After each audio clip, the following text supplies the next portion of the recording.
Good morning, everyone. Welcome to the SB 743 workshop organized by San Diego section of ITE.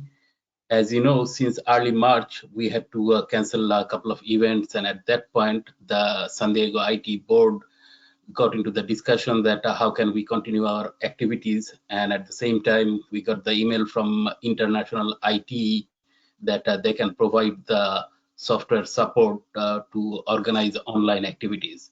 We contacted them, and we are very thankful to International IT for providing this support, and that way we are able to continue this workshop.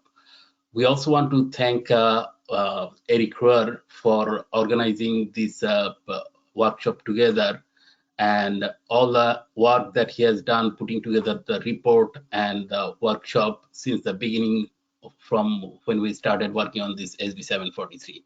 And I also want to thank the presenters, Casey Yelapu from LLG Engineers, Minji May from City of Santi, and Katie Cole from Farr and Pierce. And I also want to inform the San Diego IT section members that from now on, we will continue with our regular activities. If the restrictions are lifted, then we'll continue in our physical location at 4 Points. If not, we'll continue our future activities as webinars like this. So our next webinar will be on June 4th during lunchtime. And if if the restrictions are lifted by the time, we'll conduct it as our regular monthly meeting. If not, we'll conduct it as a webinar like this one. After that, in July, we have planned the July our tri-section joint meeting on July 10th, which will happen if the restrictions are lifted. And we also have our summer social on July 11th. But however, if the restrictions continue, then we'll hold another webinar on July 9th as a monthly meeting. Then in August, we'll have our golf tournament if the restrictions are lifted. If not, we'll have no activity in August. We'll announce the activities for the rest of the year sometime in August. Having said that, I want to get to the presentation, but before that, I want to add a couple of housekeeping items.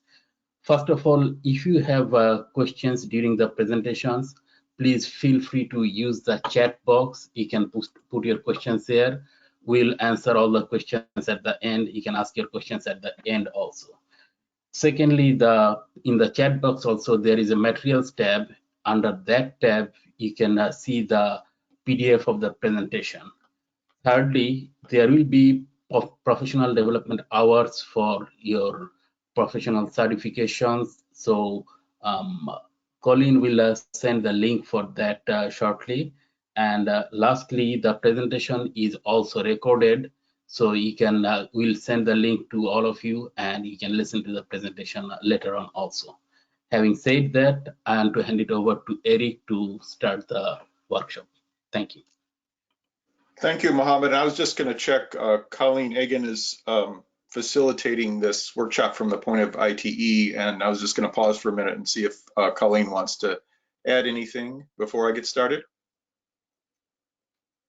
No, I don't. I just, I'm glad that we've been able to kind of help support you all as far as connecting with your members. You will receive some emails from me after the presentation, probably on Friday.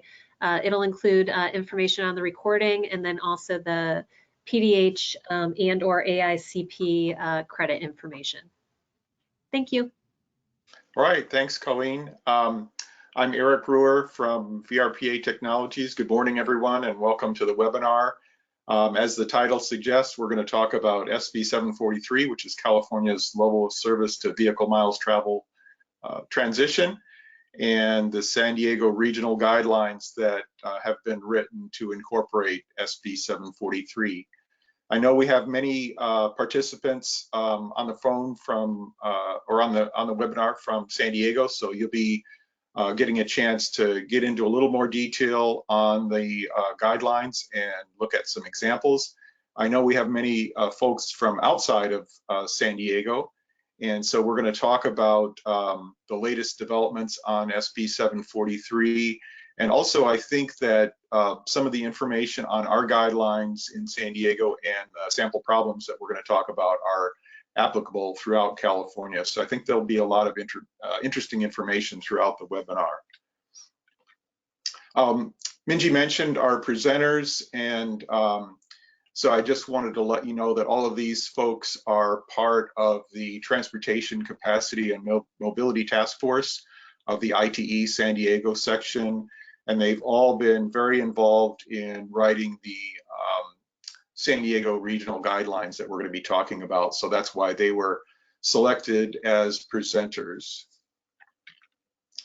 This is an outline of what we're going to be talking about and who's going to be talking. I'm going to give an update on SB 743. That's statewide, not specific to San Diego.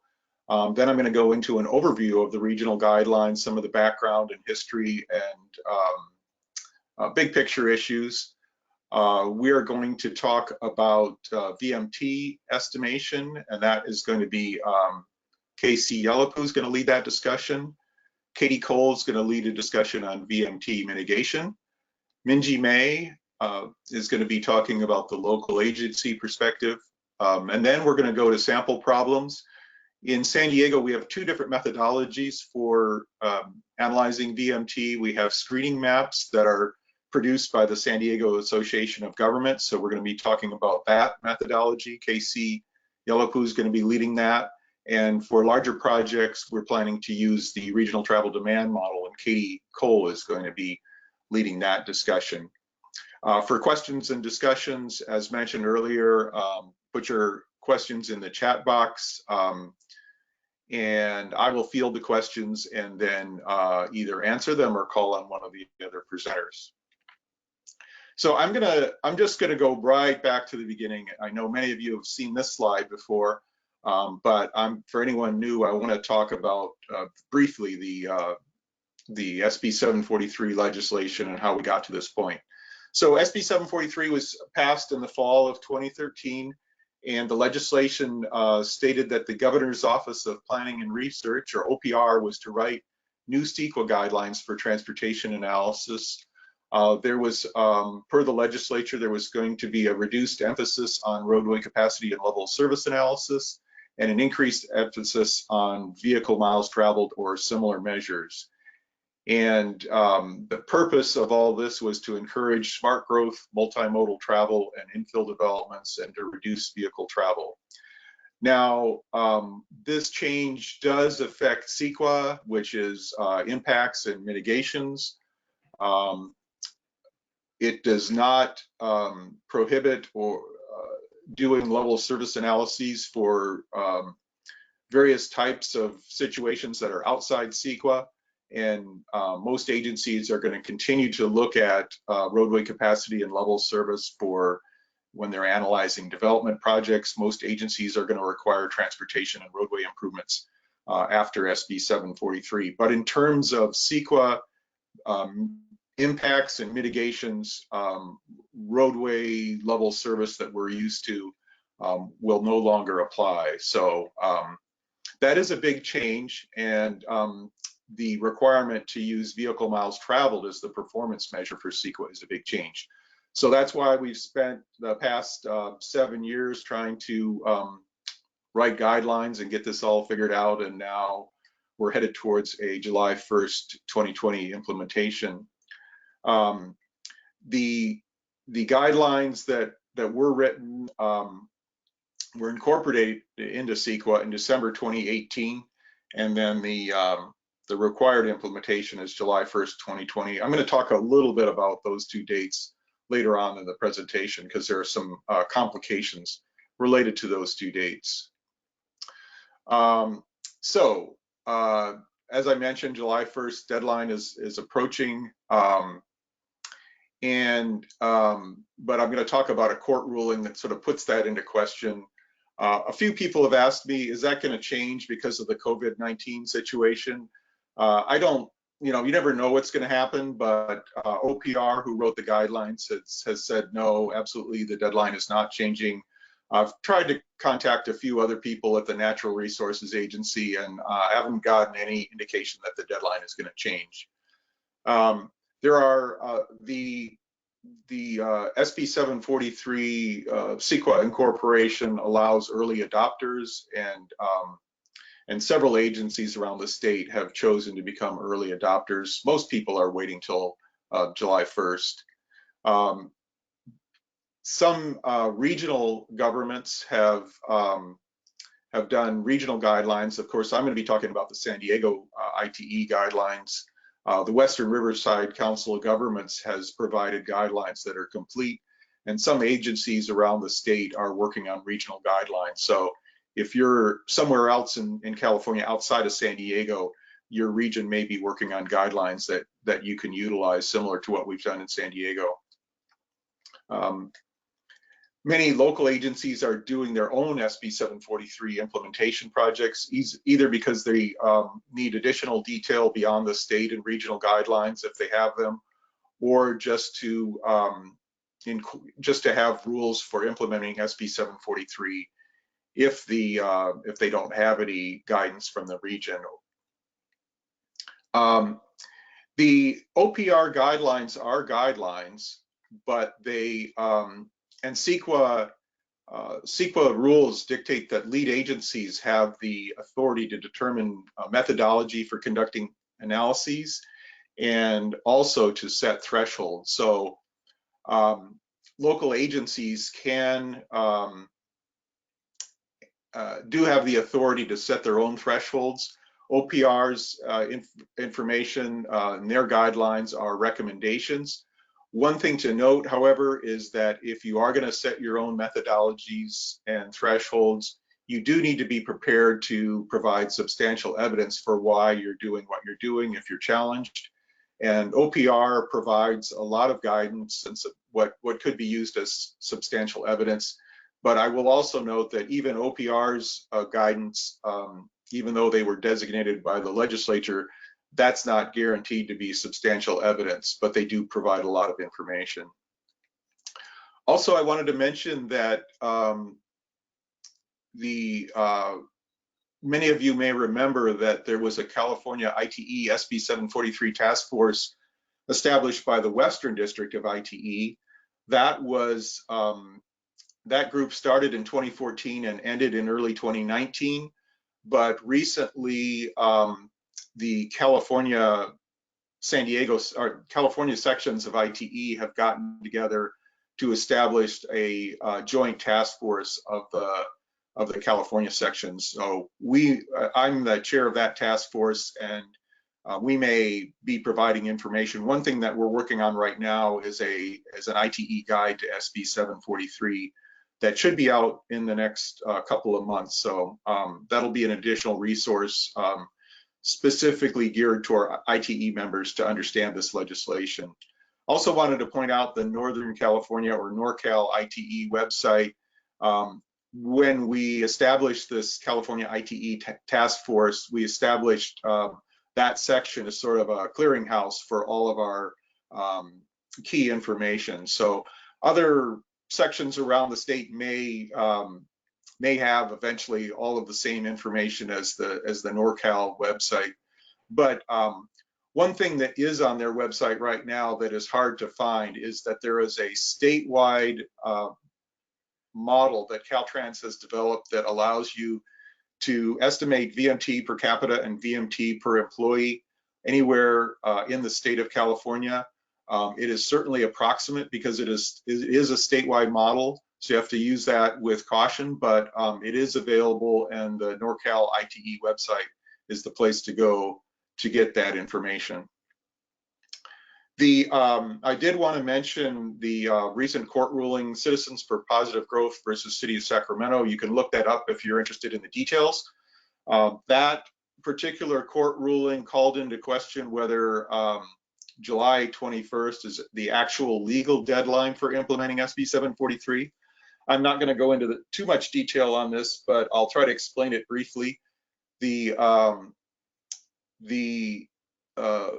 court ruling basically looked back at the original legislation that said that SB 743 was supposed to take effect when it was adopted into CEQA, when that date would be December 28th, 2018. And the legislature didn't make any provisions for a phase-in period. When the Natural Resources Agency and OPR adopted SB 743 into CEQA, they wanted a phase-in period. They wanted the deadline to be, the required deadline to be July 1st, 2020, with an option to adopt earlier if agencies chose to do that. But the court looked at that situation and said, well, is the legislation the authority which says, you know, SB 743 is required when adopted into CEQA, or is it when the Natural Resources Agency intended with a phase-in period July 1st, 2020? And the court ruled in favor of the legislation, basically saying that SB 743 was applicable December 28th, 2018. So different agencies are interpreting this different, and there's some loopholes that some attorneys have thought of. So I don't want to say necessarily every agency should be using SB 743 right now. Some agencies are doing that. Some agencies are saying, let's wait until July 1st, 2020. It depends on how your attorneys and CEQA planners are looking at it. One thing I will say is that if you do get comments asking, if you have a document out right now and you get comments asking for a VMT analysis, I would take those comments seriously.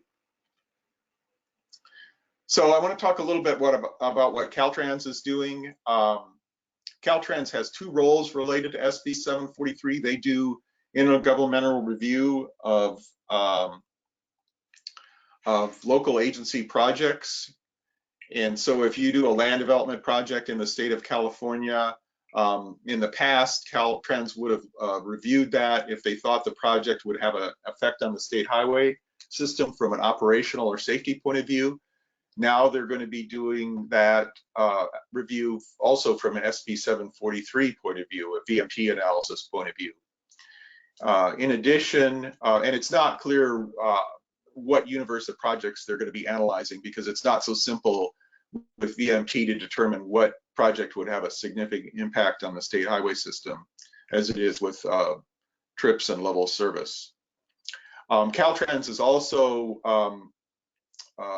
will be implementing SB 743 for projects on the state highway system, and they're developing rules for doing that, doing VMT analysis of transportation projects, because SB 743 also applies to roadway projects and other transportation projects. So Caltrans is writing guidelines on that, and regardless of whether Caltrans is the lead agency or a local, some local agency is the lead agency for a CEQA project on the state highway system, you will need to follow Caltrans rules as to how to do a VMT analysis. There are going to be various guidance documents that Caltrans is going to be providing. I've listed them here without, I'm referring to them by their function rather than their exact titles. There's some sort of complicated titles for some of these, but there is project review for VMT analysis, which is a document that was out previously as a draft, and Caltrans is reviewing comments right now. Project review for operation analysis is still to be coming. And then the last three guidance documents, transportation projects, VMT thresholds, and the timing memo, those were recently posted to Caltrans, SB 743 website. And the VMT analysis for transportation projects, the technical analysis, and the VMT thresholds, those two are out for public review. The timing memo is just guidance on the transition of projects into SB 743. See the Caltrans website for those documents, and you can also provide comments between now and June 15th for the documents where Caltrans is accepting comments. Level service-based analysis for NEPA documents, the federal environmental process, will remain unchanged. And so I just wanted to make a note of that. There still will be LOS-based analyses for Caltrans projects whenever there's a NEPA environmental document associated with the project. So now I want to move into San Diego's situation and talk about first talk about the Transportation Capacity and Mobility Task Force that created the local guidelines for SB 743. We have been around for a long time. We were formed initially right around 2000 to discuss implementation of the 2000 Highway Capacity Manual. And for those of us who've been around for a long time, 2000 doesn't seem like that long ago, but I realize for many of you that was way in the distant past. The purpose of this task force is to discuss technical transportation issues of interest to San Diego ITE members, and we include in the task force members from Caltrans, San Diego Association of Governments, San Diego County, several cities, and consultants. So this task force has been around for a long time. I mention that because many regions or other ITE members had said, how could you do a volunteer SB 743 guideline? We're spending a lot of money, using a lot of resources to do our guideline. Part of the answer is that we've been, this task force has been working together for a long time, and so we have a history of kind of working together and getting things done. And our previous reports include a report on traffic simulation, and then VMT analysis for general plans and community plans. I also want to talk about the history of regional transportation impact study guidelines in San Diego. And part of the reason that we were able to write SB 743 guidelines is that we already, ITE, not this specific task force, but ITE had already written guidelines for traffic impact studies, level service-based guidelines. And they were written back in 2000 by a separate group of ITE members and the San Diego Traffic Engineers Council. And those have been in place ever since the year 2000. More recently, we were looking at updating those guidelines based on what had been changed in level service. And that was about roughly 5 or 6 years ago, right when SB 743 came out. We were looking at doing an update of the 2000 level service-based guidelines. But that effort kind of stalled due to lack of funding and lack of volunteers to do it with volunteer resources. And then when SB 743 was passed, we decided we needed to do something totally different. And it took us a little while, but the Transportation Capacity and Mobility Task Force, after looking at SB 743 issues and talking about what to do about SB 743, we just said we need to write guidelines. So we set out to do that. So I want to talk about some of the key features of the guidelines. They have separate parts to deal with the CEQA issues related to VMT and SB 743, how to do a VMT analysis, how to look at impacts, and how to look at mitigation. And then a separate part that does traditional traffic analysis based on level service and delay, which we call a local transportation analysis. And remember that even though SB 743 applies to CEQA projects and the requirement to analyze VMT for CEQA, we can still do a level service-based analysis, and we can still require land development projects to provide roadway improvements. They just aren't CEQA impacts and mitigations anymore. So we have step-by-step guidance on how to conduct both types of analyses. I will say, while this guideline I think is very helpful, it doesn't solve all of the challenges related to SB 743. Particularly, one of the problems that we have been unable to solve as a technical group is the issue that many small projects in rural and suburban areas will require an EIR if you follow the state guidance or even our regional guidelines. There just doesn't seem to be an easy way to mitigate those projects. So that'll be that situation of the EIRs for small projects in suburban rural areas. We've kind of left that to the creativity of the local agencies and the consultants they work with. The San Diego regional guidelines are not currently adopted by any agency, but they will be posted. They're available now. They, I don't think I even said this before, but they were published in May 2019, so they've been around for a while, and they haven't changed since then. So you can get them on. I'll later in the presentation I'll talk about where you can get them, but they'll eventually be posted as a resource on the SANDAG SB 743 website. We've talked about SANDAG adopting these guidelines, but I'm a little bit pessimistic on whether that's going to ever happen. But I think you'll see them as highlighted on the SANDAG website for use as a technical resource. So what I did want to do here is do a comparison of not every issue, but just some of the key issues where the San Diego regional guidelines differ from the state guidance. And the first thing I want to talk about is the minimum threshold for VMT analysis. How big of a project do you need to be before a VMT analysis is required? So the statewide guidance is 110 ADT, and you can look in the OPR guidelines to see how they got that. In San Diego, we have two methodologies that we've recommended, and the reason for that is because we had a difference on our task force of exactly how to do this. And so as a compromise, we said, hey, we've got two different ways of doing this. You can pick one and see what works for your agency. Of course, local agencies can use whatever they choose to do. They're not bound by the San Diego guidelines or the OPR guidelines.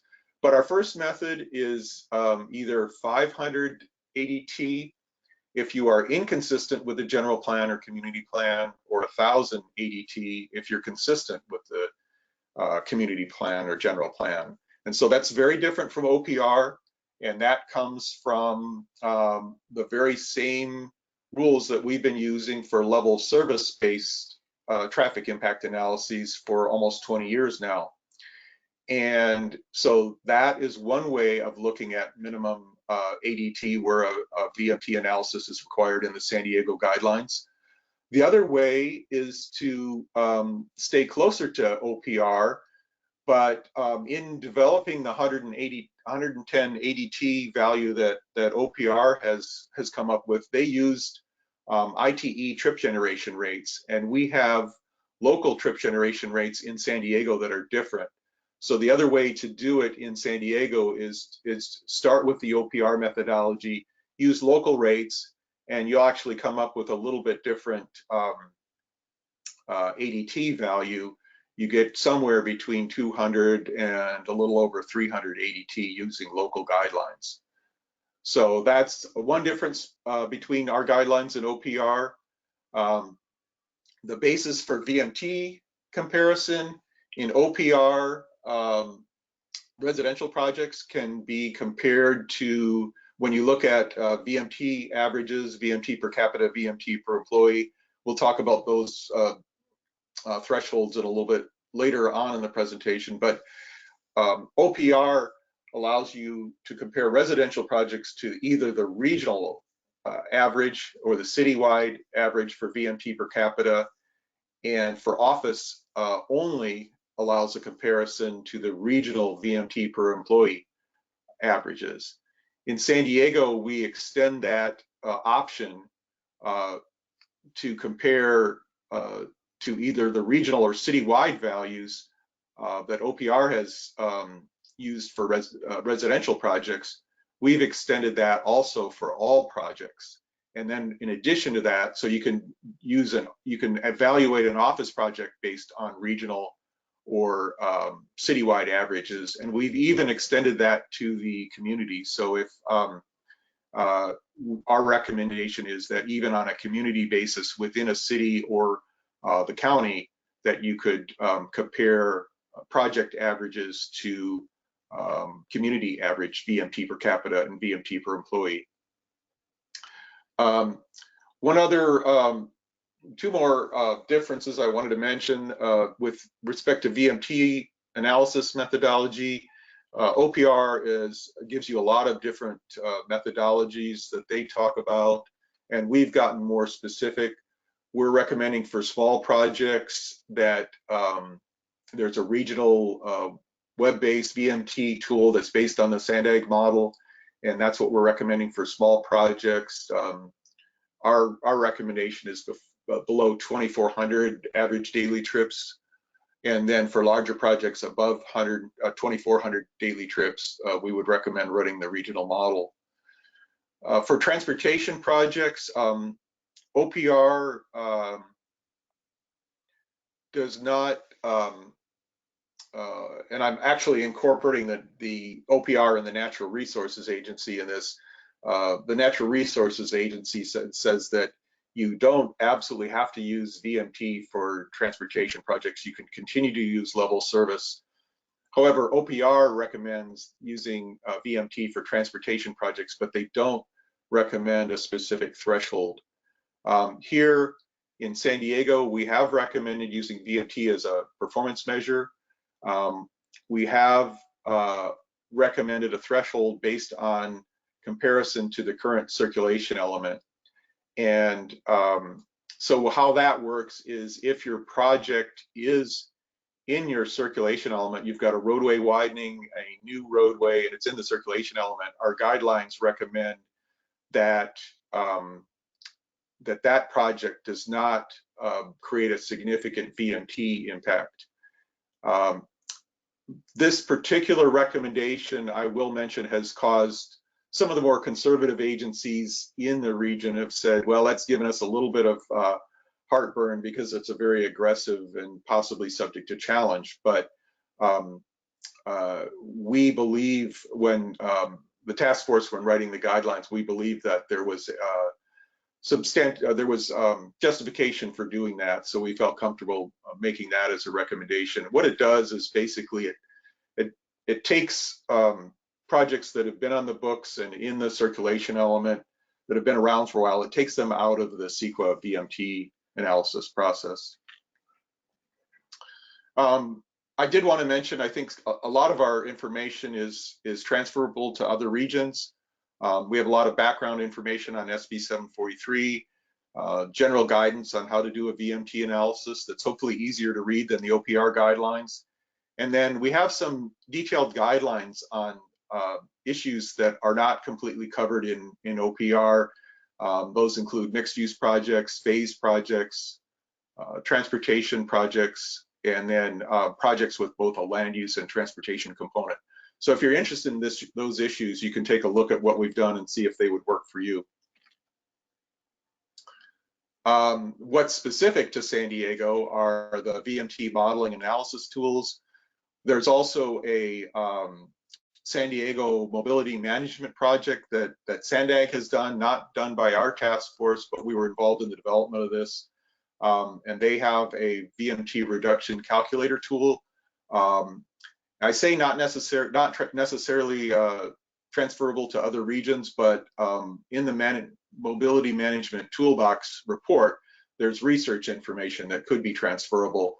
The VMT reduction calculator tool, I would use that with caution. It may be applicable for other areas if you know how to use it and make adjustments. And then our guidelines for local transportation analysis. If you like those, you could certainly use them in other places, but they are very specific to San Diego and have been used here. And I know agencies around the state have their own guidelines for traditional level service-based traffic impact analyses that are different from what we've done in San Diego. So this slide just talks about where you can get the guidelines. You can get them a lot of places. On the San Diego ITE website, look under About, and then the TCM Task Force. I mentioned the Northern California ITE website. The Caltrans SB 743 website includes a link to our guidelines under additional resources. And then the 2019 ITE Western District meeting, they were included as a technical paper as part of the compendia. And then in the future, as I mentioned previously, the SANDAG website, SANDAG is going to be creating an SB 743 website that should refer to our guidelines. I'm actually, you can put questions into the chat box, but I'm actually not going to entertain questions right now. I'm going to go to the next presenter. And here we go. Next presenter is Casey Elapu from LLG. And Casey, if you're on, go ahead and make your presentation, and I'll be advancing the slides. Great. Thank you, Eric. Great to talk to all of you. It's been a long time. Hope everyone is doing well and safe. Again, this is Casey Elapu, and I'm with Lynn Scott Law and Greenspan Engineers. I was the IT San Diego section president in 2017. And if I ever write a book on all the great things that I think I did as a president, I think this is one of those where I was involved in the committee, and the board was involved with the committee as well. So if you can go to the next slide, Eric. Great. So I'll talk about VMT estimation, and Eric touched upon some of those elements already, and I'll try to expand on some of the elements that Eric talked about. The first thing is, as Eric said, this is primarily based on OPR guidelines. This was our starting point. But whenever we deviated from OPR, we actually had a write-up reasoning why we deviated and how we deviated. We might not have substantial evidence for all the deviations, but we try to reason it out to the best of our ability.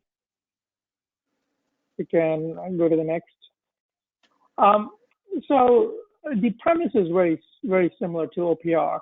We just look at VMT per capita with project, and we compare it with the regional and citywide and community basis, as Eric mentioned. I'll touch upon that a little bit in the later slides. Okay. Again, as Eric mentioned, the group is not a lead agency.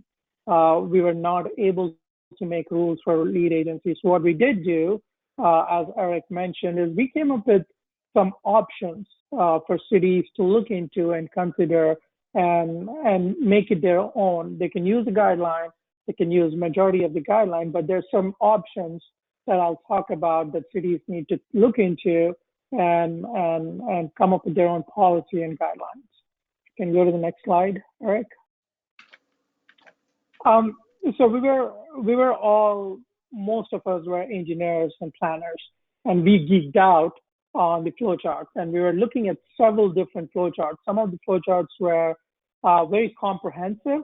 They included a lot of nuances of VMT and SB 743, but we felt those were somewhat complicated.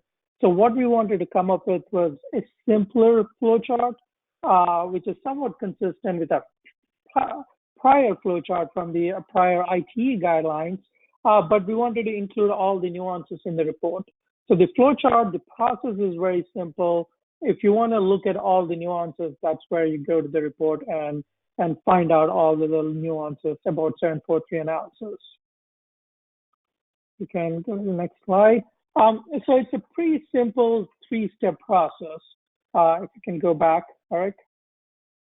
It's a very simple three-step process. So step one was to figure out your daily trip generation. And most of us do that as part of our traffic impact studies. We've been doing that for the past 20 years. So that's our step one. Step two is to try to figure out which VMT analysis you would be using and if your project would have an impact or not. And step three was to figure out the level of significance and mitigation measures. Again, the process is similar to our prior traffic impact studies. What you do within the process, what you do within these three steps is somewhat different. If you can click on the next button, Eric. So there are three different categories in the daily project trips. So once you do your trip generation, you try to figure out where your trip generation number, your ADT number, falls into in these three categories. The first category is 0 to minimum threshold. Eric talked about it a little bit. If you can click on next, Eric. So it depends upon the project size, and we gave two options. Option one, if you can click on next. Option one is something that Eric talked about, and this is different from OPR, where if your project generates between 0 and 500, you don't need to do VMT analysis. If your project is in compliance with general plan and community plan, that number goes to 1,000. So if your project is generates between 0 and 1,000 ADT trips per day, then you don't need to do VMT analysis. The other alternative two, is somewhat similar to OPR guidelines, where we are saying either you could use 110 ADT, which is included in the OPR guidelines, or use the premise that OPR used to get to 110, which is the 10 KSF of office. So as Eric mentioned, in our region, we use SANDAC trip generation. We use City of San Diego. We have different trip generation rates. So based on your trip generation rate, you might come up with a different number than 110. When we use the SANDAC trip generation rate, we came to a 200 number. You might be using City of San Diego, you'll come up with a different number. So we wanted to give these two options to the cities to pick and choose and go with one option that fits their city's criteria. If you can go to the next slide. The next category, or the next box, is minimum to 2,400 ADT. The 2,400 number was based on our prior traffic impact study, where we felt that this is a number where you could use a SANDAC tool. I'll talk about the SANDAC tool in a little bit. But we felt that this would be a number that we could use for the middle category. So if your project generates 1,200 ADT, or a number between the minimum and 2,400, this is what you would do in terms of your VMT analysis. The third category is if your project generates over 2,400. Now, these are projects that are large projects that we felt need to do a little bit more VMT analysis than your regular type projects. If you can click on the next box. So one thing that's, again, in SB 743 statute is the discussion about transit station. If your project is near a transit station, then your project it's presumed to not have an impact. We wanted to add two more clarification. And the first is something that I personally feel very strongly about, is that the half a mile should be based on the walking distance and should look at missing sidewalks and physical barriers. And what I mean by that is, if you look at the statute right now, it says a project needs to be within half a mile of the transit station. And half a mile could be a linear distance, and you might have a project where it is within half a mile, but the walking distance could be a mile. Or even worse, probably there's a freeway, or probably you cannot walk to the transit station. So in our mind, it didn't make sense for projects to use a transit criteria if they didn't have a walkable way for them to get to the transit station. And we wanted to make sure that everyone looks at that before they use the criteria of transit. The other clarification that we added in the report was using SANDAC's RTIP, which means Regional Transportation Improvement Program, scenario to determine whether a project is considered a major transit stop or not. This is right now, it's 2023, year 2023. So these are the projects that are fully funded and they're programmed, and they are supposed to be implemented in the next 4 or 5 years. So as a group, we felt that using SANDAC's RTIP to determine if your project is near a major transit stop or not probably is a good way to go about. You can go to the next slide, Eric. So then you figure out your step one, right? You do the trip generation, you put your project in one of the 3 categories. Then you go to step 2. Obviously, if your project generates between 0 to the minimum threshold, then your project doesn't have an impact. and you don't need to do VMT analysis.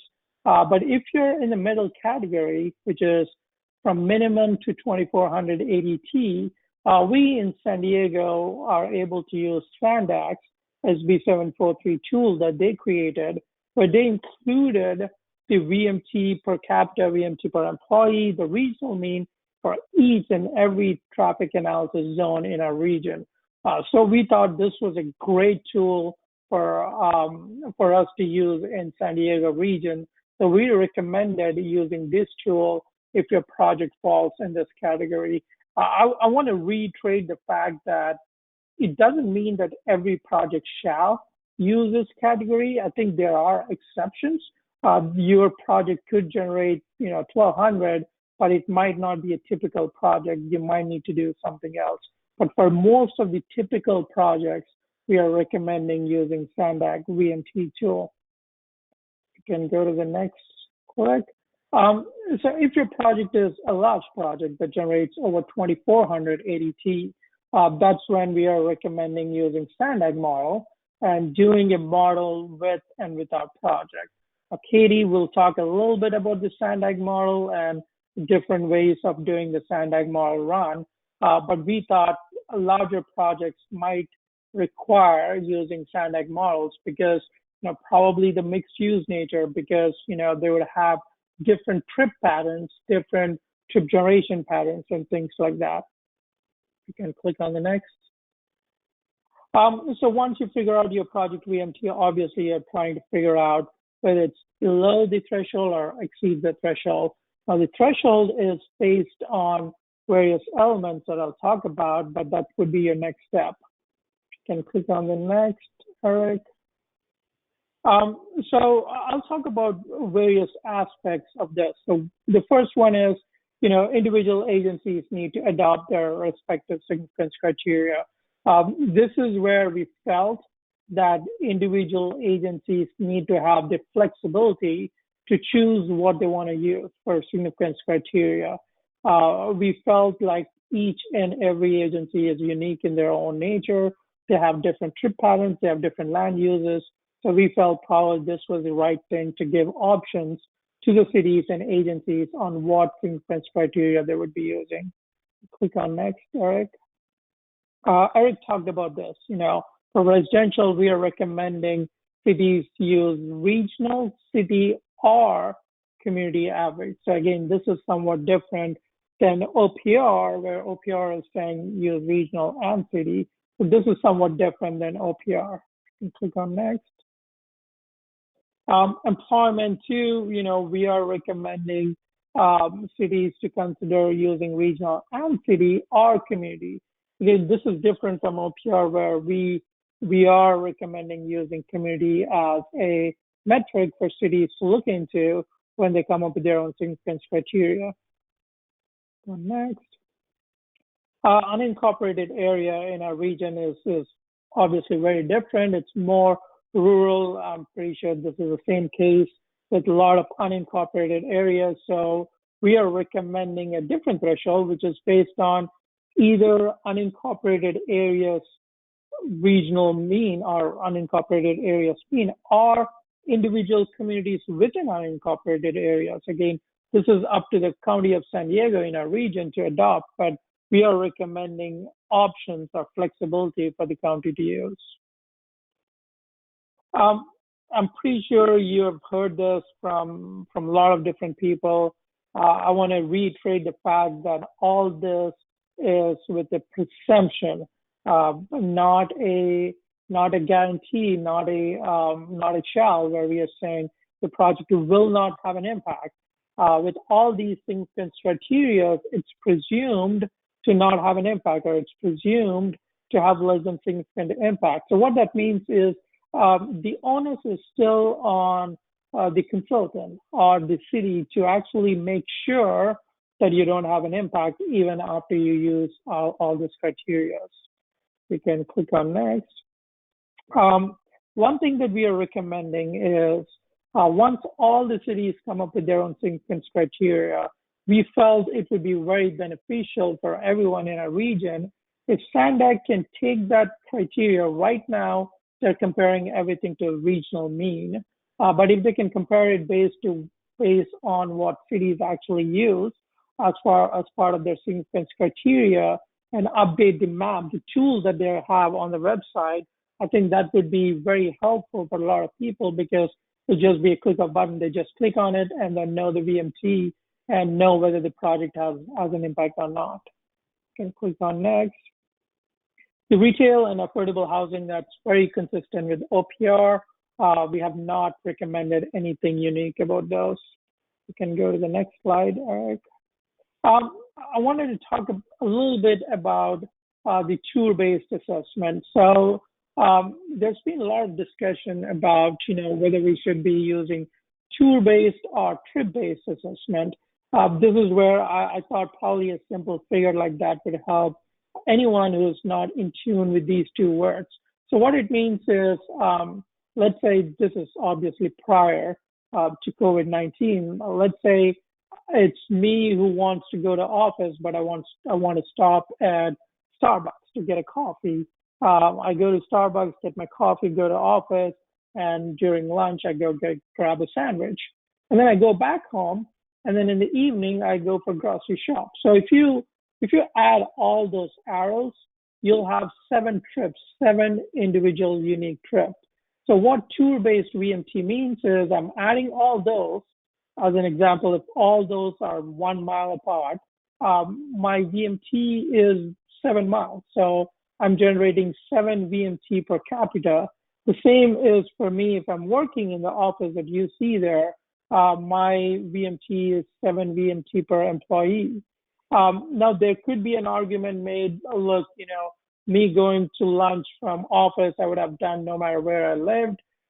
There could be an argument that could be made, well, if I'm working, no matter where I work, I would have gone to grocery store.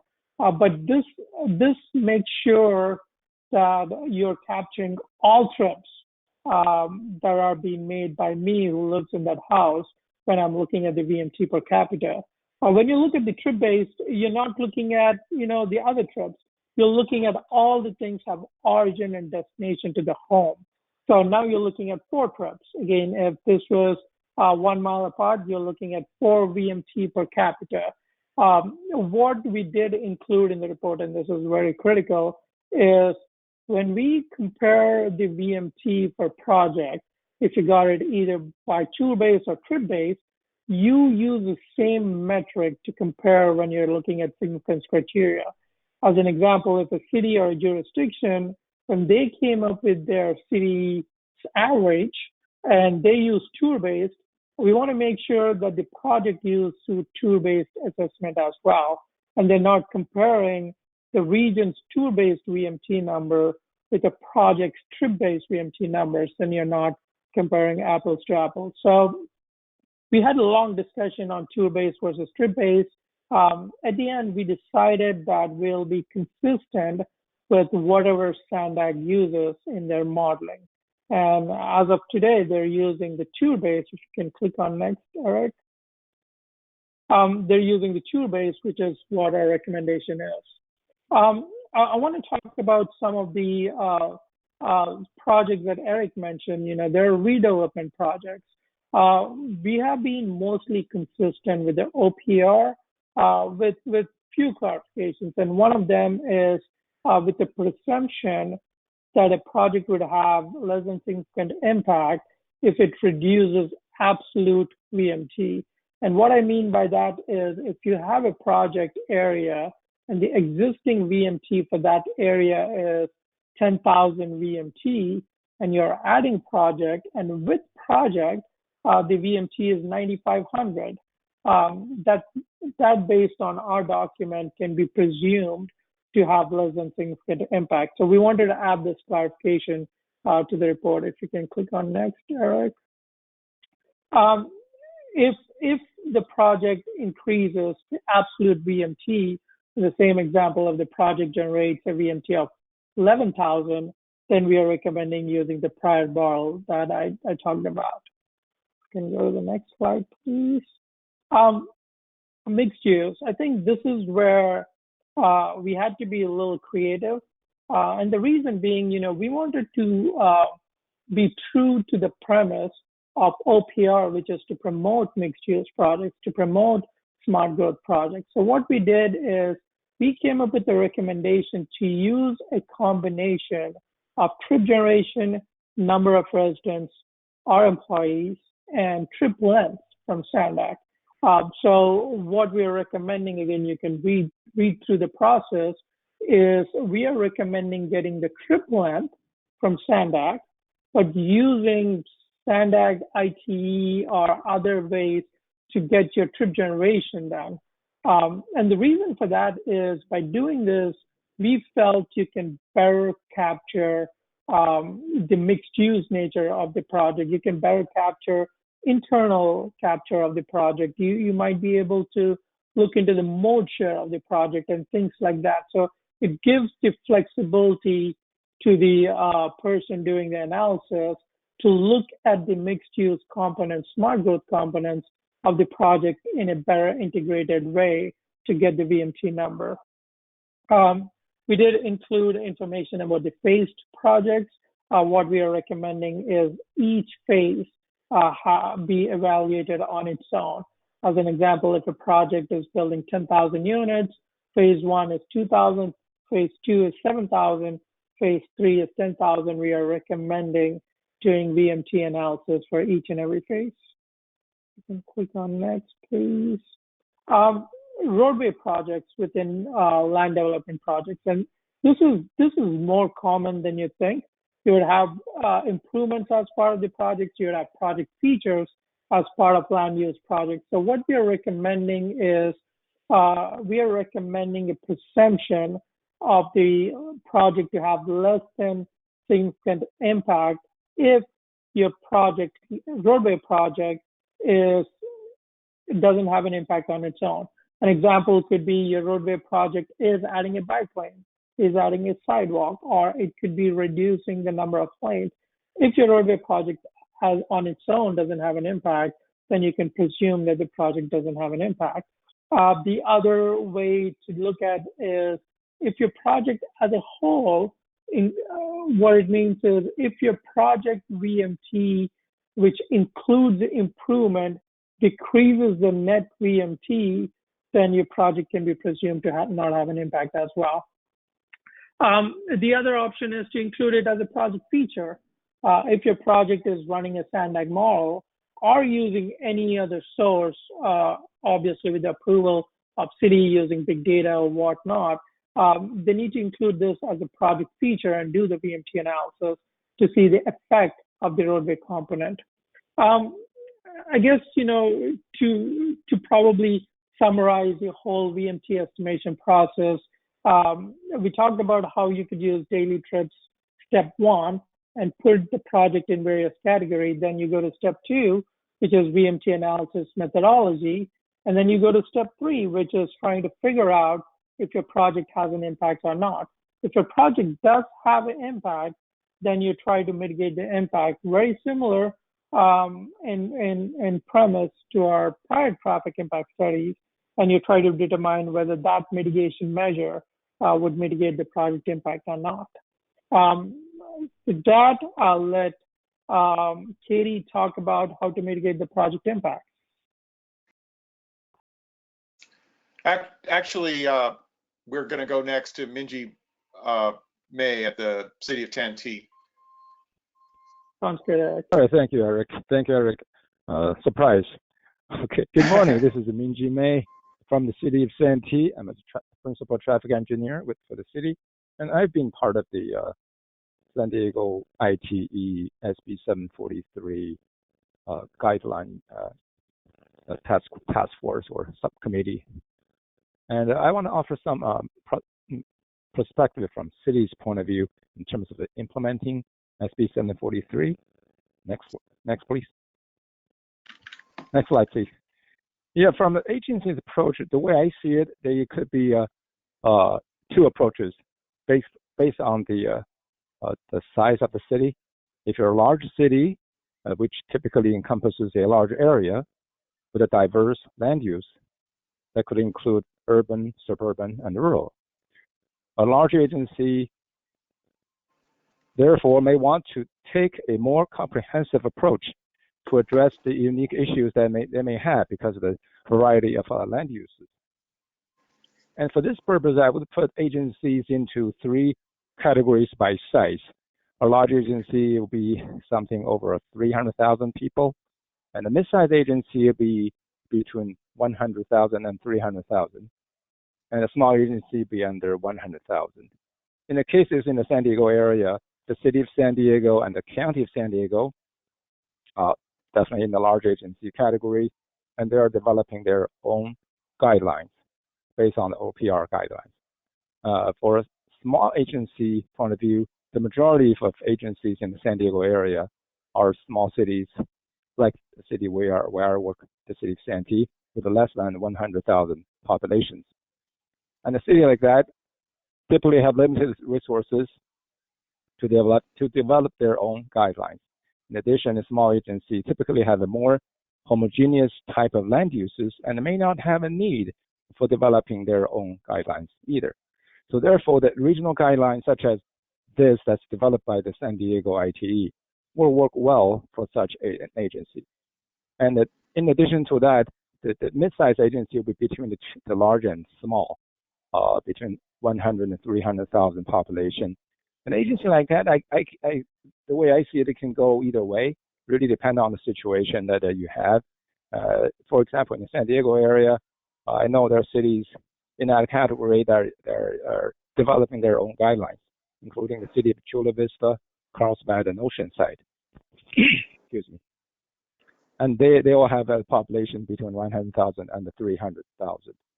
So I want to give an example of a large agency which has already adopted their own guidelines. That would be the city of San Jose. They have adopted council policy to implement SB 743 by using VMT rather than the level of service as a C-Corp transportation metric.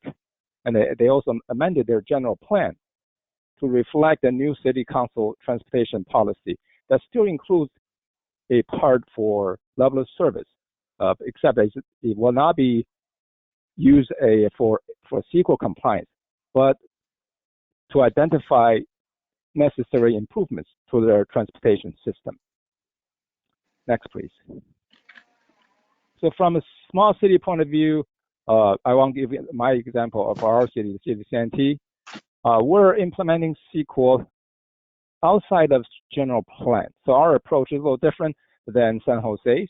In a sense, we don't have the specifics of C-Corp implementation written in our general plan. Instead, in our general plan, there's only one sentence that says the city has adopted the local implementing procedures for implementing the California Environmental Quality Act. And that's all we have in the general plan. And also in the Santee Municipal Code, we have another sentence that says, basically, a development should be subject to environmental review in accordance with C-Corp and the procedures as adopted by the city for implementation of C-Corp. So what we do is every year we go to a council to present a C-Corp implementation procedure as amended at that point and for council adoption. So this year our plan is to go to the council in June to adopt the C-Corp implementation procedure, including the SB 743 part, and we intend to include the San Diego regional guideline as part of it. At least that's a plan for now. Okay, so that's our plan for now. And of course, each city may be different, and you may want to. I think my recommendations at this point is to talk to your attorney and the planning folks and see what's the best approach to take. It could be, you may have your own unique situation that I'm not aware of, because this as much I know. So I think that if you haven't started the process, it's definitely the time to start now. And as Eric has mentioned, that OPR guidelines allows a lot of flexibility, and you can develop your own guidelines, and there are things that you can do as long as you provide substantial evidence. I guess that's the understanding I have, and that's the approach we're taking. And here's a list of, not a complete list, of course, That's a list I got from Caltrans. Cities and agencies that have adopted SB 743 guidelines, and including San Jose, Oakland, San Francisco, Pasadena, and Los Angeles. I'm sure there are others probably at this point as well. Okay, so that's pretty much a perspective from city's point of view in terms of implementation of SB 743. With that, I'll turn back to Eric. And we're going to go next to Katie Cole. I apologize for getting the slides out of order, and our presenters have been very nimble to accommodate that change. So go ahead, Katie. All right, good morning, everybody. My name is Katie Cole, and I work for Fair and Peers, and I'm going to be talking today a little bit about how to mitigate an SB 743 related VMT impact. So you can go to the next slide, Eric. So just to kind of break down what I'm going to talk about, I'll first give you a very brief overview of what SB 743 mitigation would look like. And then I'll talk about mitigation both at a project level, so give you a few resources and talk about some different calculation considerations. And then I also want to touch on regional and programmatic options for mitigating SB 743 impacts. So Casey went into a lot of detail about VMT estimation and the different metrics around VMT, but if you think about VMT at its simplest form, I like to think about it as an odometer, and it really is just the number of vehicle trips that are made multiplied by their trip length or their average trip length. So what that means is that when we're looking for ways to mitigate a VMT impact, we really have to focus on reducing one of those two parts of the equation, either reducing the number of trips or reducing the distance that people travel. And when I look at each of those two pieces of the equation, there are different strategies associated with each of them. So reducing the number of trips is what we are frequently focused on when we're talking about travel demand management. And oftentimes, this is what we focus on when we talk about project level VMT reduction strategies or mitigations.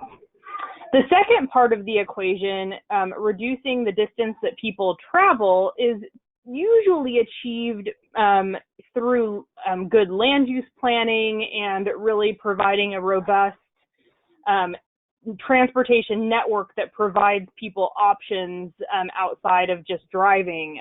But really what it comes down to is, are your land uses located close to each other? And that usually is achieved through land use planning. You can go to the next slide.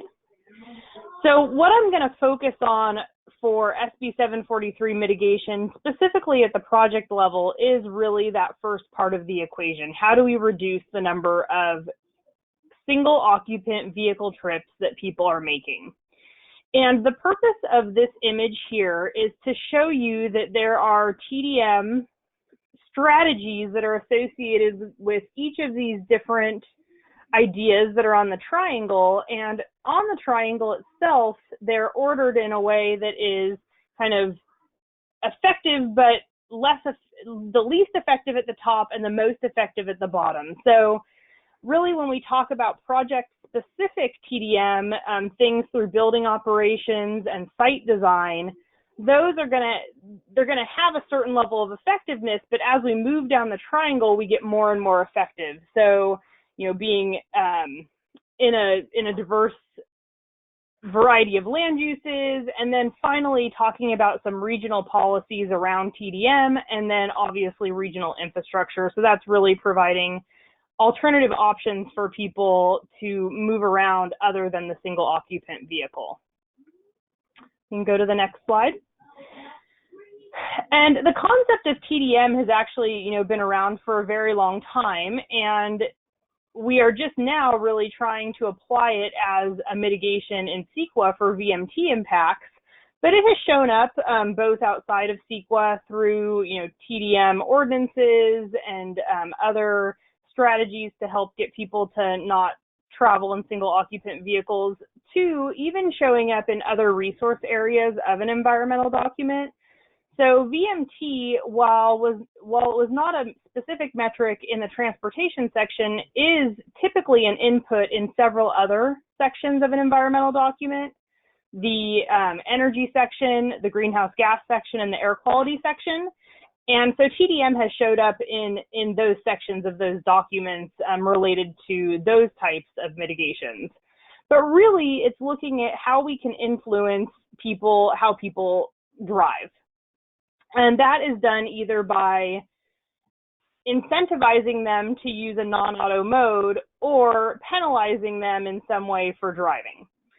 And there are two resources that are available as we start to talk about how do we quantify how effective a TDM measure is. How do you know if you have a VMT impact and you need to reduce your VMT by 5%, for example, how do you go and actually evaluate a measure that you're proposing to determine whether or not it achieves that 5% level? And the two resources that I want to mention to you are first, this is one that Eric had mentioned during his slides, and that's the San Diego Association of Governments Mobility Management Toolbox. This was something that they developed and put out in June of 2019. And it's really there to help jurisdictions and developers evaluate potential VMT benefits associated with mobility management measures. You can get to this information on the Sandag iCommute website. And there are two primary components of this resource. The first one is the Mobility Management Guidebook, and what's contained within that guidebook is approximately 30 different strategies that are applicable either at the project level or the community level. And it provides the research and literature review that is giving the information about how effective those different strategies are. A tool that accompanies that guidebook is the VMT reduction calculator tool. And this is an Excel-based tool that takes 20 of those strategies that are described in the guidebook and actually puts them into this Excel-based tool that allows you to estimate VMT reductions associated with different combinations of strategies, either at the community level or the project level.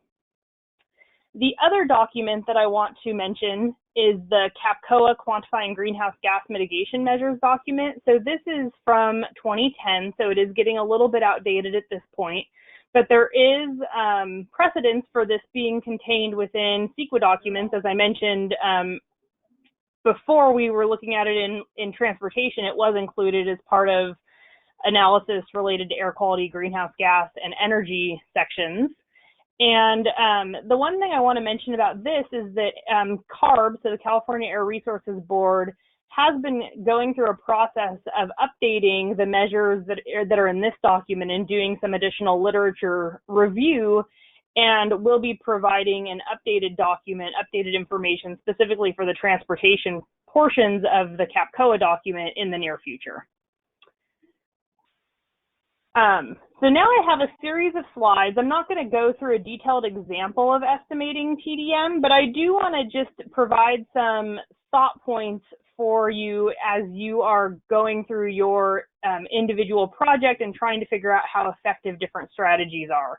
And there are some really important things that you need to think about when you are applying either of those two resources that I showed you, either of those and the measures that are contained within those. So the first one is that you need to make sure that the mitigation measure that you are selecting and analyzing is appropriate for the context of your project. So what you will see in both of those documents are different transit, for example, transit-related measures. So, providing new access to transit and things like that. But really, those transit measures can only be applied if you actually have transit available. If you are going to provide a transit subsidy to somebody, that subsidy is only really going to be effective if there is existing transit service nearby. Similarly, another example that I have here is parking. There are several different parking strategies. minimize on-site parking for a project. And really, a parking strategy can only be applied if there isn't widely available public parking next door, because as we all know, people are really creative. So if there's not enough parking kind of on site for them, they're going to go try to find it either on the street or in nearby spots, and then we've defeated the purpose of that mitigation measure actually being effective. The next tale of caution for you is to make sure that you're applying the VMT reduction, that effectiveness is applied to the correct VMT. And the best example I can give you here is that if you are picking a commute trip reduction strategy, so if you're, for example, including telecommuting as a strategy in your VMT reduction package or your mitigation package, the reduction that you achieve from that strategy from telecommuting should only be applied to the VMT that is associated with the commute trip. And this is particularly important because if you think back to KC's presentation where he talked about tour-based VMT, the VMT per employee that we are using in this region includes all of the VMTs, all of the trips and VMT for that employee for the whole day. It's not just the VMT that is attached to their commute trip. And so when you're trying to apply the effectiveness of this strategy, it would only be applied to a portion of that VMT per employee. Next cautionary tale is to make sure that you're not double counting mitigation measures. So for example, if you're using a travel demand model to estimate VMT for a mixed use project, that model run has already likely taken into account trip internalization and the benefit you get from your mix of land use. Therefore, you do not want to kind of double count and take credit for that separately. Again, another example is for telecommuting. You need to make sure that the travel demand model and what is assumed in the travel demand model does not double count because in the SANDAG model, there is a component of the SANDAG model that already accounts for telecommuting. All right, next tale of caution here is that you also have to make sure that when you have a full package of TDM strategies, that you're dampening those strategies correctly. And both of those resources that I showed you, both CAPCOA and the SANDAG tool, include this concept of dampening and also TDM maximums. So TDM measures are not directly additive. You can't keep adding more and more strategies and just like directly add together their effectiveness. TDM measures work together, and as you add more and more strategies, they do experience the law of diminishing returns. So both the procedures for applying TDM is described in both of those resources that I gave you.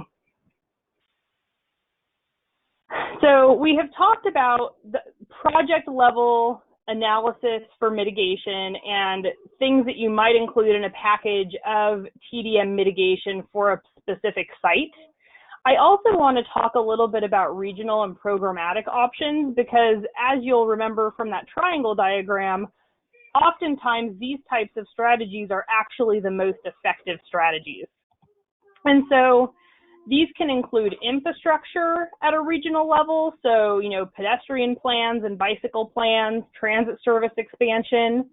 It can also include regional TDM programs, and we already have a lot of really great regional TDM programs through the iCommute program, which does include, carpool and different commute strategy options. And then other programs, and I'm gonna spend just a few minutes talking about some of these other programs and ideas because they can really be helpful as a programmatic option for mitigating a VMT impact. So we can go to the next slide. So there are three different kind of other programs that I want to talk to you about. The first one, impact fee program. This is not a new concept. Most of us understand impact fee programs, and most jurisdictions have some form of impact fee program. But what this would look like in the VMT mitigation context is it would resemble a traditional impact fee program, be in compliance with the Mitigation Fee Act, but the primary difference is that it would use VMT as the metric. The nexus for a fee program would be VMT reduction that is consistent with your CEQA threshold. And the main difference from a traditional fee program is that the types of infrastructure improvements that are included in kind of as the basis for the fee program would be a little bit different. So instead of a traditional fee program that includes a lot of capacity related improvements like widening roads, this type of a fee program would include things that are related to alternative modes. So addition of bicycle facilities, enhancement of pedestrian conditions, or enhancing transit stops. And I know that many jurisdictions are looking into either updating or supplementing their current fee program to offer this as a way of mitigating a VMT impact. The other two that are on this list are kind of newer ideas in the transportation resource area world for mitigation. And I'd like to talk just briefly about each of them.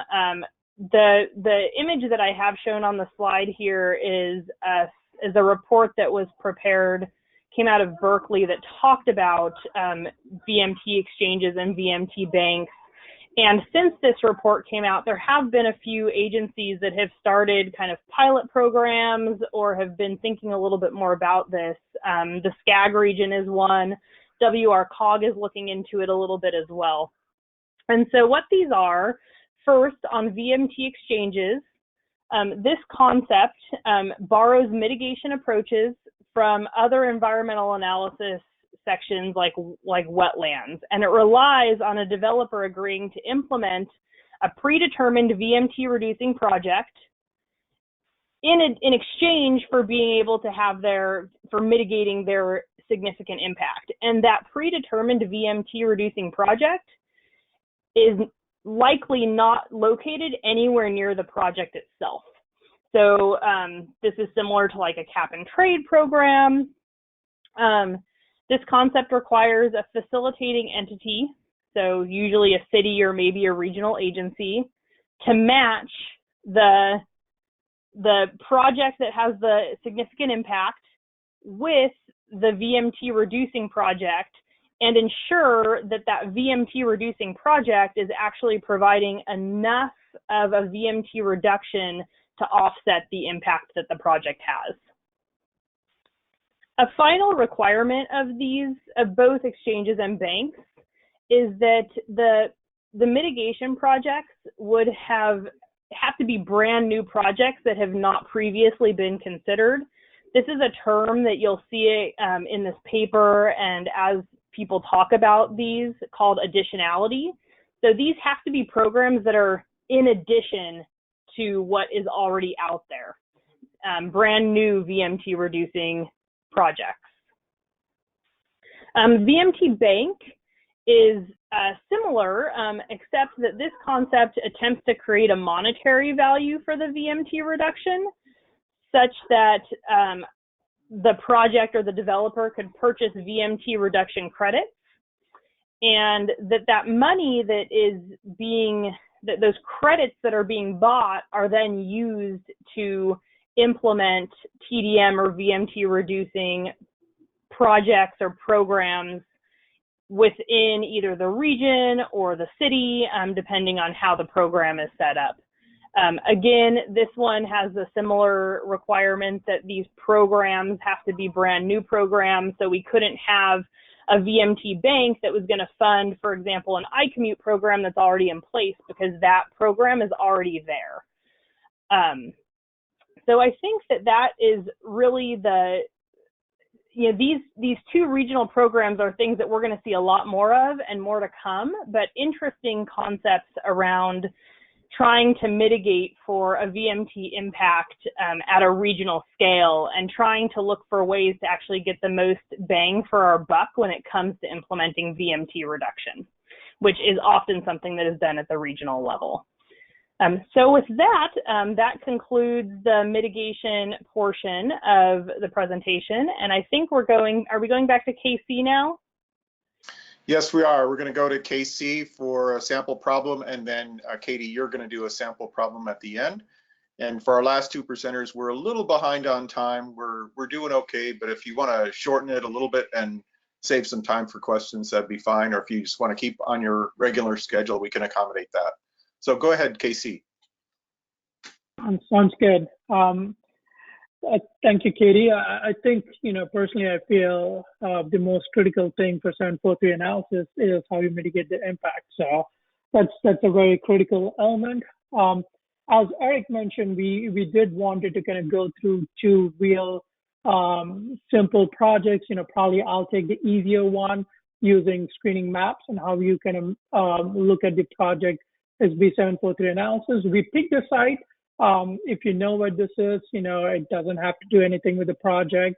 We wanted to pick a random site. If you can go to the next slide, Eric. The first thing, as I said, we need to do is do the trip generation. We have been doing this for over 20 years now. So for this project, again, it's a hypothetical project.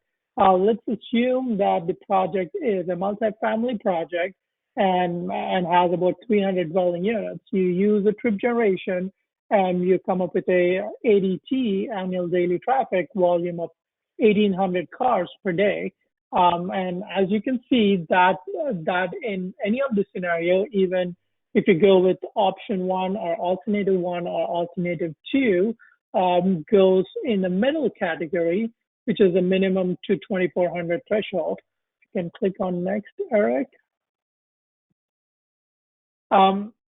Click on next one more time. So you went through your first step, and then you go to step number 2, which is try to figure out your VMT analysis. And as I mentioned before, we in San Diego region, we have a great tool which was created by Sandag, which is what we can use to estimate the VMT. It's very easy. You go to the website, and if you can go to the next slide, Eric. You go to the website, you try to figure out where your project is, and you click on your project site. If you can click one more time, Eric. And then you get your project VMT. It's as easy as that. The great thing that Sandag did was it not only gave us the VMT per capita information, it also gives the information on how it compares to the regional mean. So what that means is if your city or your agency is using regional average as your criteria for determining the significant impact, then you have your answer right here. You look at this, as you can see in the list of items, it provides the third item is, it shows that it's 122.2% of the regional mean. And as we talked about, what that means is the project would have an impact. If you can click on the next one, Eric. So click on one more time. Great. So this is where you figure out whether your project has an impact or not, and it does exceed the threshold. The threshold was 15%. It's at 122%. It was supposed to be less than 85% of the regional mean. Again, this is with an assumption that your jurisdiction is using regional average for your significance criteria.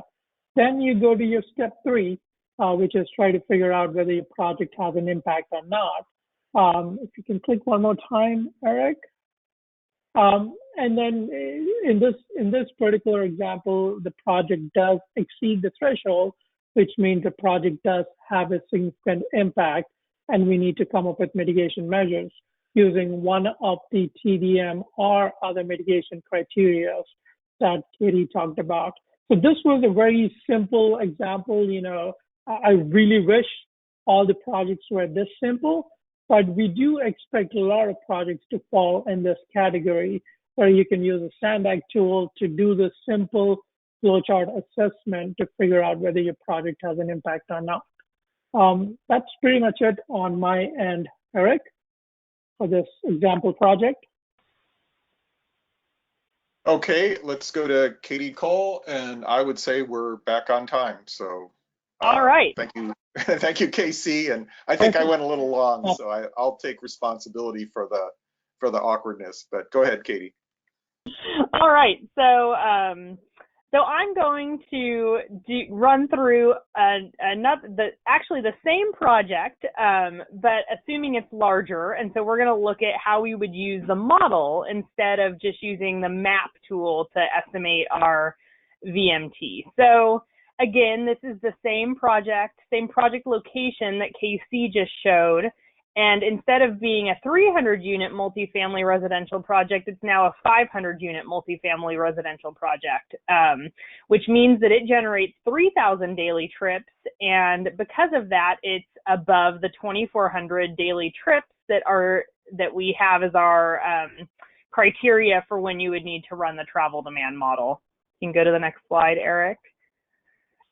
So as I mentioned, so based on the screening map, we could see that the project is not screened out just because of its location, and it must complete a VMT analysis.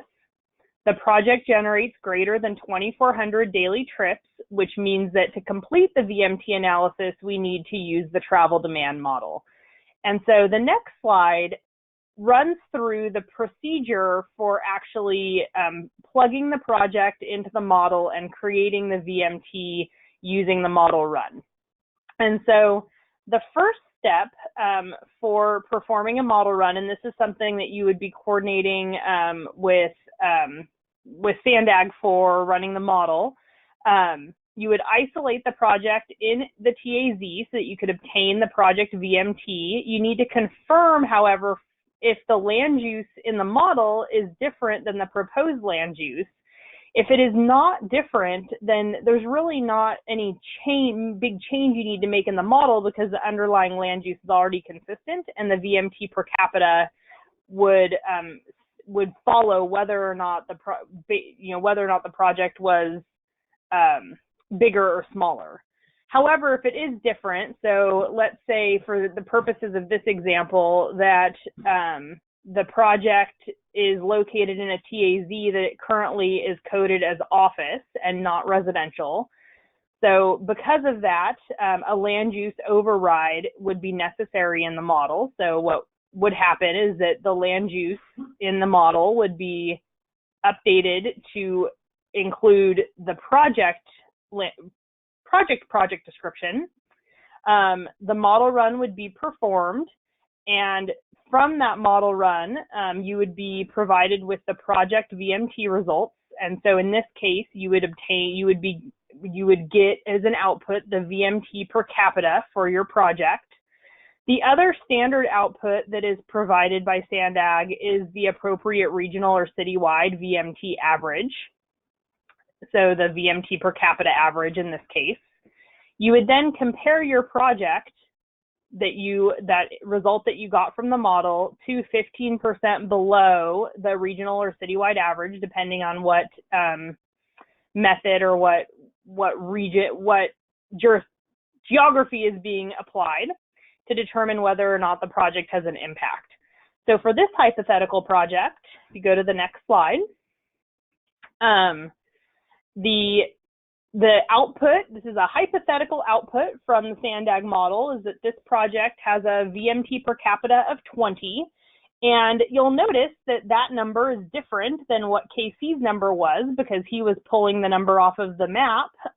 When we actually ran the model for this project, we got a different result, and so it was 20. The regional average VMT per capita is 17.6. 15% below is 15.2, and so yes, this exceeds the threshold. It's above average. For this project, it would need to reduce its VMT by quite a bit, and so typically in something that OPR kind of used in its justification for the 15% number is that typically TDM alone is probably going to give you a VMT reduction that is somewhere around 15% or less. So while we didn't run through the details of the mitigation for this project, my kind of gut conclusion, if I were to have this project and get this as a result, would be that ultimately the project would have a significant and unavoidable VMT-based impact. So I think that is the kind of crux of the sample project.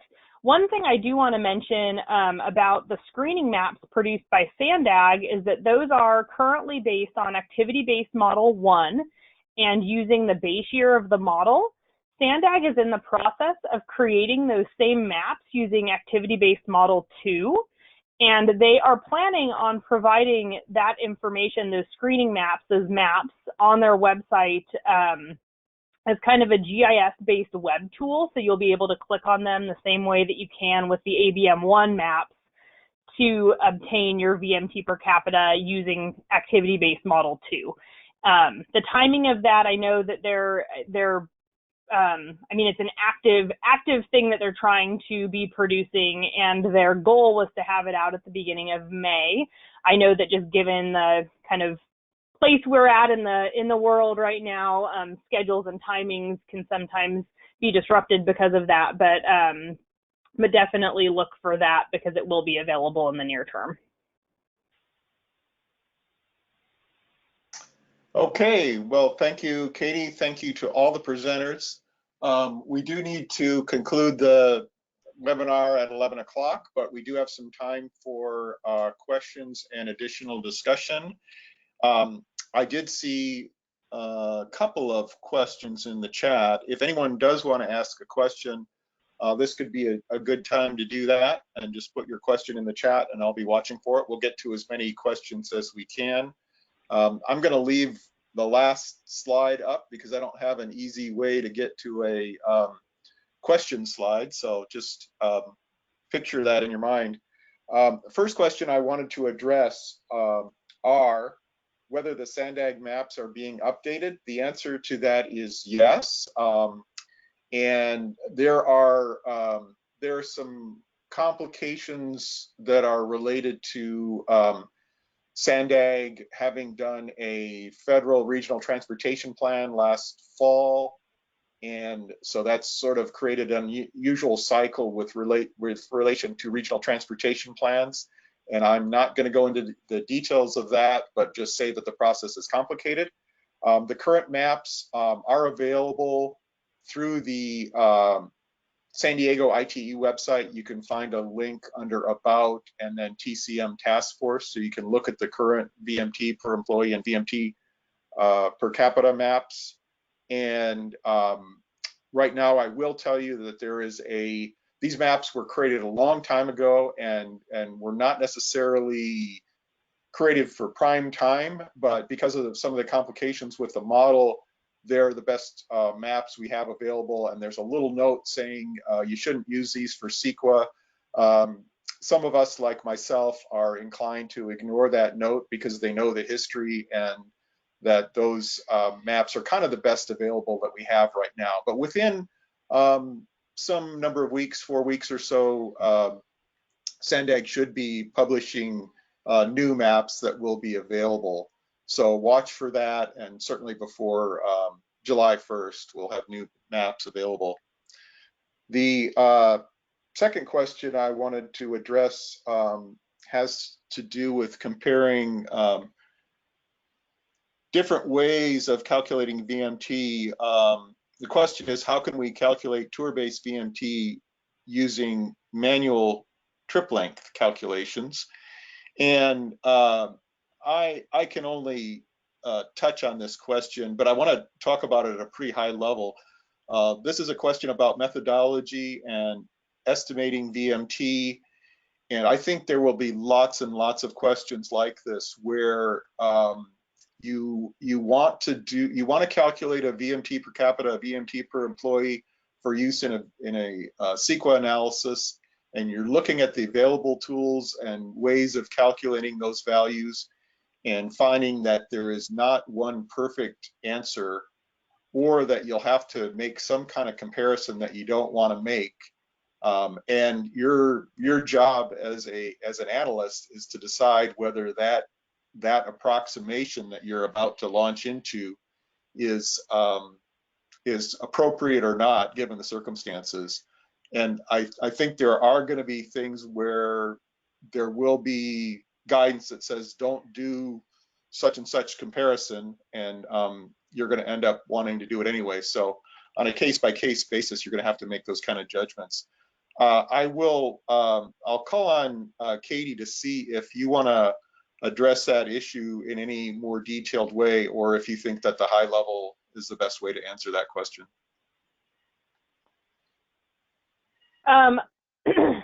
So I think it just face value, and I think what the question is getting at is that they're two different things. And so using, an average trip length assigned to a particular component of a project is not, you can't use that directly to calculate the project's tour-based VMT. They're just two different things. So, and I think this is just a nuance as a practitioner that we all need to recognize and understand that if somebody is going to be using an average trip length to do a calculation, it would be important to just disclose that the limitation is that calculation is not producing tour-based VMT. It's just, they're different things.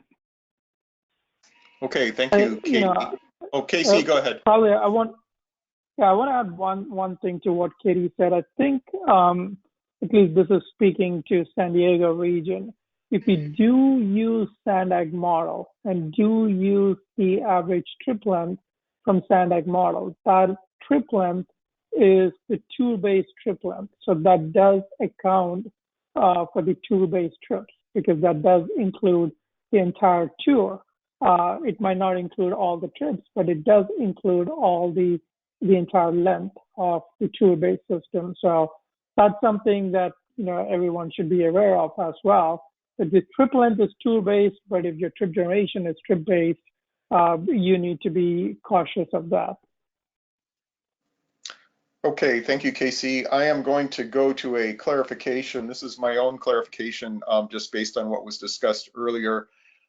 Katie talked about the update to the CAPCOA guide that helps us determine mitigation. And I'll tell you what I'm expecting with that. I've seen some draft information on updating the CAPCOA results based on some of the research that is done by CARB and others. And I'm expecting that to be available in the near future. And what I'm planning to do to publicize that and get it out to practitioners is that I'm planning to post it on the NorCal ITE website as soon as it's available, and then let everyone know, certainly through the ITE community forum, that it's available, and then we can all go and publicize it by other ways. But I'm expecting that in the fairly near future. We're just trying to get that information public as soon as possible. So next, I wanted to go to a question on why was 2400 ADT chosen as the threshold to run the model. That does come from the previous traffic impact study guidelines, the level service-based guidelines, where we had a very similar value. Actually, I believe it was 2400 on whether to use the model from for LOS-based analyses, and that related back to where did you get the 2400? It related back to the congestion management program. Historically, we've had one of those in San Diego. We have opted out of it, but at the time it was tied to a value related to when you need to do additional analysis for congestion management. So that's where that comes from. Now, the second part of this question, Katie's example, it might not be necessary. Katie, did I answer that correctly, or do you want to add anything to that? No, I think it was just, the question was just, where did the 2400 come from? Okay. My next question is, I mean, I guess my only, one little additional clarification is that while in this hypothetical example, there was actually a benefit to the project to running the model, because the result, the 20 was less than the 21.5 or whatever it was from the map. So from a project perspective, there was a little bit of benefit to going through the process of running the SANDAG model. Okay, thank you, Katie. Next question, for the examples shown, can the two speakers elaborate on what mitigations they might recommend to get below the threshold? So I will go to Casey first and then Katie. So Casey, any comments on mitigating your example? Yeah, I think that's a good question. Probably what I'd start by saying is it somewhat depends upon, how you got the model run number. As Katie mentioned, we don't want to double dip. So in our case, we use a SANDAG, which has some inherent features for CAPCOA reductions included in the VMT number. Then you go into which methodology you're using to run the CAPCOA methodology. And if you're using the CAPCOA methodology, and if this is in a suburban area, which it is, if you know the area where it is, the maximum reduction you can get is 15%. And we are over 37% over what it should be. So no matter what we come up with using CAPCOA methodology, you cannot mitigate the project impact. That being said, I think this is an opportunity where even though your impact is significant and unavoidable, to do as much as you can. And this is where you can go through the mitigation measures that Katie talked about. You could look into providing incentives for all the residents to use transit if there is a transit station close by. You can do ped bike improvements. You can do reduced parking. You can do all the elements that would reduce the number of trips and all the improvement that reduce the trip length. Those two factors are something that you look at to try to mitigate the impacts. Okay, Katie? Yeah, I don't know that I have anything in addition. It would, again, even in the example that I showed where the VMT per capita was a bit less than the smaller project, the same is true that this project will, just from a just TDM perspective, not be able to fully mitigate its impact and end up with a significant and unavoidable impact. But my expectation is that there would be a combination of kind of parking and transit and site features to try to encourage people to not drive or not have, maybe reduce their auto ownership and not need to use the private single occupant vehicle as much. But again, this particular project is in a situation, in a location where it will end up with a significant and unavoidable impact. Okay, thank you. Next question is, how is the VMT calculation affected by the Series 13 versus Series 14 model? I'll answer that by saying that any change in the model is going to provide a different VMT per employee and different VMT per capita result. So be aware that different model runs will have different results. The last part of that, I don't have an answer to, especially in relation to the gas cost assumption. I'll start with Katie and then go to Casey. Do you have any specific information on that you can quickly relate? And if I think, yeah, no, I think the main point there is that, yeah, there's going to be two different, they have two different results. They are affected by the cost of travel, as indicated in this question.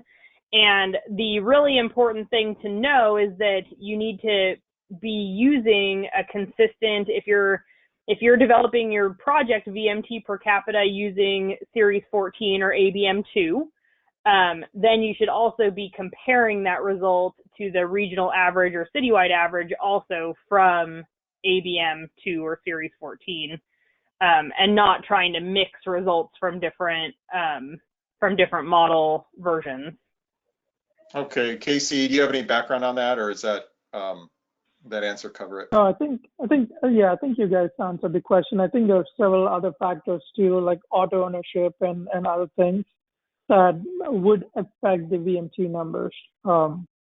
And I think, correct me if I'm wrong, Eric, SANDAG will have that data pretty soon for everyone to see the difference in the VMT with Series 13 and with Series 14.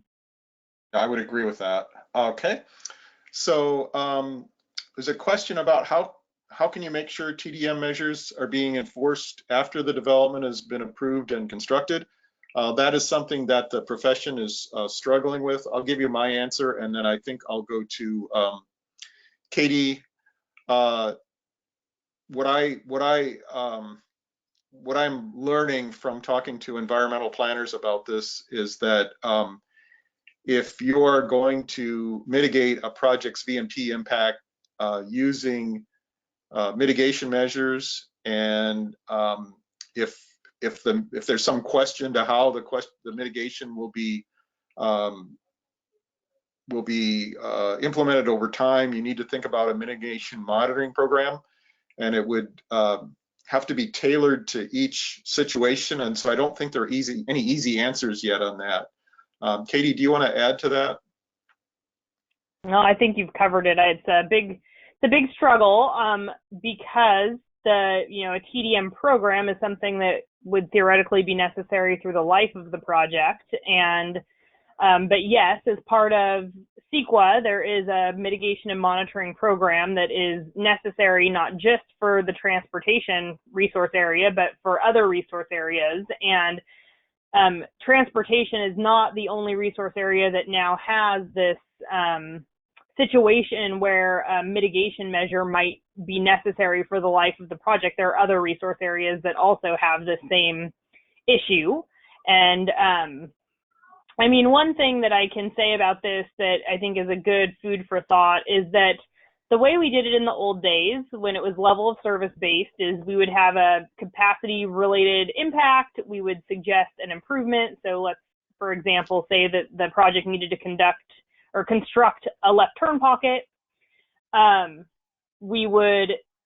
That project would construct the left turn pocket, their mitigation would be satisfied. But in that scenario, we never had to go back and actually figure out, okay, well, how much of the project's traffic is actually in that left turn pocket, and did that left turn pocket truly satisfy the impact that was identified? Did it truly get that intersection back to level of service D or whatever the threshold was? And so I suspect that mitigation and monitoring programs for TDM are not going to be all that different, right? We're going to suggest measures. We're going to make sure that those measures are in place and have some type of plan to be in place over a lifetime. But I don't expect that there would be an agency going back and following up every year, every 3 years or 5 years to double check that they are still in place. Okay, thank you, Katie. I see a few more questions, and I'm going to do a time check with Colleen. We are at 10:56. Can we just keep answering questions until 11 o'clock? So yes, but we may run into an issue right at 11. I have seen at times that you'll kind of get kicked off because that is the hard stop. So you may want to do just maybe one more. I can send you a listing of the questions though, if you want to follow up with ones that you don't get to. Okay, yeah, that would be great. We can work out how to get information out to everyone, and the last resort is to send me an email and if you didn't get your question answered. But let's try one more real quick answer. How do you determine commute VMT for calculating VMT reductions applicable to commute VMT only measures, particularly when we're not running the model to know the commute VMT? My answer is going to be that in my VMT calculations, I don't normally distinguish between commute VMT and any other kind of VMT. I'm just kind of following the methodologies that Katie and KC were talking about. So Katie, do you have any other different answer than that? Well, I think the simple thing here, and I think this is stemming from my comment of applying a VMT reduction based on a commute-related TDM measure and applying that reduction to the appropriate VMT or component of the overall VMT per capita or per employee, And the best way or an option for this is to, number one, look to see if you can identify the ability to slice up that VMT number into those different trip purpose buckets. If that's not available, there is statewide and even kind of United States-wide information about the way we travel and what percent of our VMT is associated with different trip purposes. And so at a kind of a, fallback, I think that is the best or an option for looking at how to kind of slice, an appropriate option for looking at how to slice that VMT up into trip purpose. Okay, thank you, Katie. And so I'm going to wrap up my portion of the discussion just by thanking ITE headquarters and the San Diego section and all the presenters. I think this was very informative, and I appreciate all the participation, the questions. Well, so thank you, everyone. Colleen or Mohammed, any closing comments that you want to make? Hi, this is Muhammad Amin. So I have the same thing to say is thanks to presenters and especially Eric, and thanks to international IT and especially Colin Agan. Without your help, we could not have make it happen. But from now on, we'll try to maintain activity here regularly in every month for San Diego section members. And we are excited that we could do it, and we'll continue doing it. Thank you. The only thing I have is we will send out the recording to everybody with instructions on how to access it, and then you'll be getting a follow-up on the PDH and any AICP credits. All right, thanks. We're set. Thank you all. See you.